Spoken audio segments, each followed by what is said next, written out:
আসসালামু আলাইকুম। কুকিং হাউজে সবাইকে স্বাগত জানাচ্ছি আমার আজকের রেসিপি দেখার জন্য। আজ আপনাদের জন্য নিয়ে এসেছি কুমড়ো ফুলের বড়া। এই কুমড়ো ফুলের বড়াটা খেতে ভীষণ মজাদার এবং টেস্টি। সাদা গরম ভাতের সাথে খাওয়া যায়, এমনকি সন্ধ্যাকালীন স্ন্যাক্স হিসাবেও খাওয়া যায়।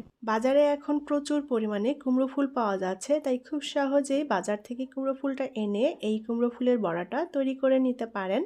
এটা খেতে সবাই ভীষণ পছন্দ করবে। তাহলে চলুন কিভাবে কুমড়ো ফুলের পাকোড়া বা কুমড়ো ফুলের বড়া তৈরি করা যায় সেটা দেখে নিই। প্রথমে আমি ব্যাটার তৈরি করে নেব। তার জন্য একটা মিক্সিং বোল নিয়ে নিয়েছি এবং একটা চালনি নিয়ে নিয়েছি। এখন এর মধ্যে নিয়ে নেব হাফ কাপ পরিমাণ বেসন আর নিয়ে নেব হাফ কাপ পরিমাণ চালের গুঁড়া। আমি চালের গুঁড়া এবং বেসন সমান সমান পরিমাণে দিলাম, এতে করে কুমড়ো ফুলের এই পাকোড়াটা বা বড়াটা অনেক বেশি মচমচে হবে। চালের গুঁড়া হাতের কাছে না থাকলে আপনারা কর্নফ্লাওয়ার ব্যবহার করতে পারেন। এখন চালের গুঁড়া এবং বেসন ভালোভাবে চেলে নেব। চালের গুঁড়া এবং বেসন চেলে নিলে বেসনের মধ্যে যদি কোনো দানা দানা থেকে থাকে সেগুলো ভালো মতো আলাদা হয়ে যাবে।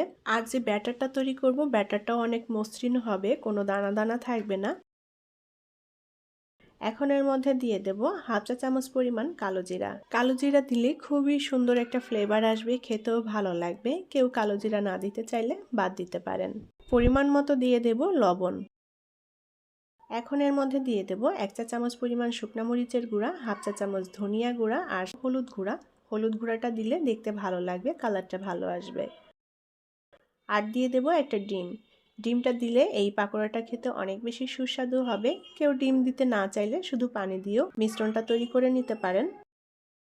এখন একটা চামচের সাহায্যে খুব ভালোভাবে নেড়েচেড়ে একসাথে সব কিছু মিলিয়ে নেব। আর ডিমের পরিমাণ এখানে চাইলে আর একটু বাড়িয়েও দিতে পারেন। ডিমটা যত বেশি দেওয়া হবে খেতেও ভালো লাগবে। তো আমি চালের গুঁড়া এবং বেসনের সাথে সব কিছু ভালোভাবে মিশিয়ে নিয়েছি। এখন অল্প অল্প পানি দিয়ে আমি একটা ব্যাটার তৈরি করব। আর এই ব্যাটারটা খুব বেশি ঘনও হবে না, আবার খুব বেশি পাতলাও হবে না, মিডিয়াম ঘনত্বের একটা ব্যাটার তৈরি করে নেব। পানিটা একবারে দিব না, অল্প অল্প পানি দিয়ে ব্যাটারটা তৈরি করে নেব। একবারে পানি দিলে দেখা যাচ্ছে ব্যাটারটা অনেক বেশি পাতলা হয়ে যেতে পারে, তাই অল্প অল্প পানি দিয়ে ব্যাটারটা খুব সুন্দরভাবে তৈরি করে নিতে হবে। আর ব্যাটারটা আমি মিডিয়াম ঘনত্বের করছি। উপরে যে কোটিংটা হবে, কোটিংটা খুব বেশি পুরু হবে না। যদি আপনারা উপরের কোটিংটা খুব বেশি পুরু করতে চান সেক্ষেত্রে ব্যাটারটা একটু ঘন করে তৈরি করে নিতে পারেন। তো আমি খুব ভালোভাবে মিক্স করে নিয়ে ব্যাটারটা তৈরি করে নিয়েছি। আর ব্যাটারের ঘনত্বটা দেখে হয়তো বুঝতে পারছেন কতটুকু ঘন করে আমি ব্যাটারটা তৈরি করে নিয়েছি।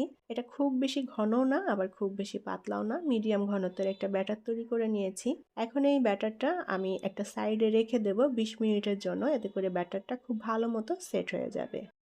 আমি এখানে কুমড়ো ফুল নিয়ে নিয়েছি।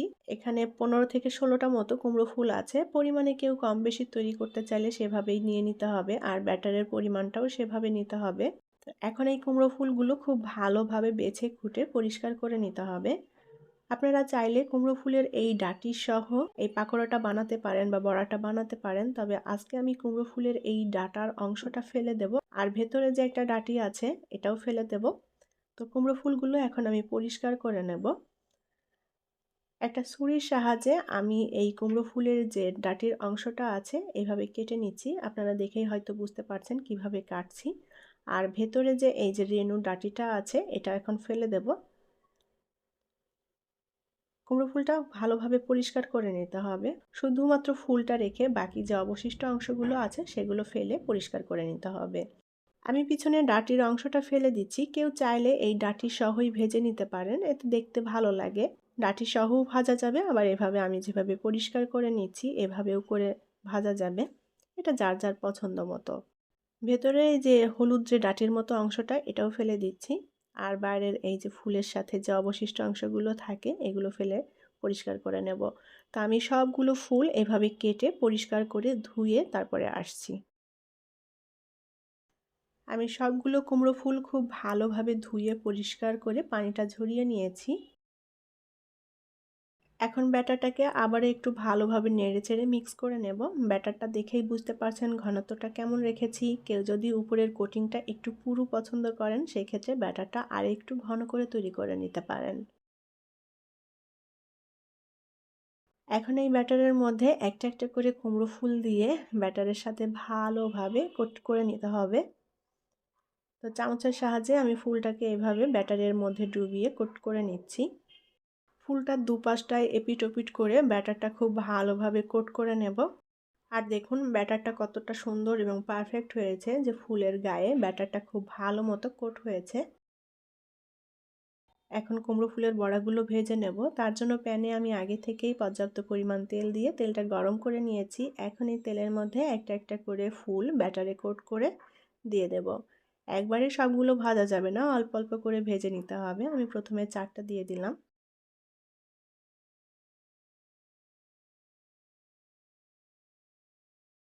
তো এক পাশটা যখন ভাজা হয়ে যাবে তখন উল্টে দিতে হবে। আর এই পাকোড়াটা আমি মিডিয়াম আঁচে ভেজে নিচ্ছি, খুব বেশি হাই হিটেও ভাজছি না, আবার একেবারে লো হিটেও ভাজছি না। এপিট ওপিট উল্টে দুপাশটাই সমানভাবে ভেজে নিতে হবে। আর এই কুমড়ো ফুলের বড়া বা পাকোড়াটা আমি সুন্দর একটা গোল্ডেন ব্রাউন কালার করে ভেজে নেব। এটা আপনাদের পছন্দ মতো কালার করে ভেজে নিতে পারেন।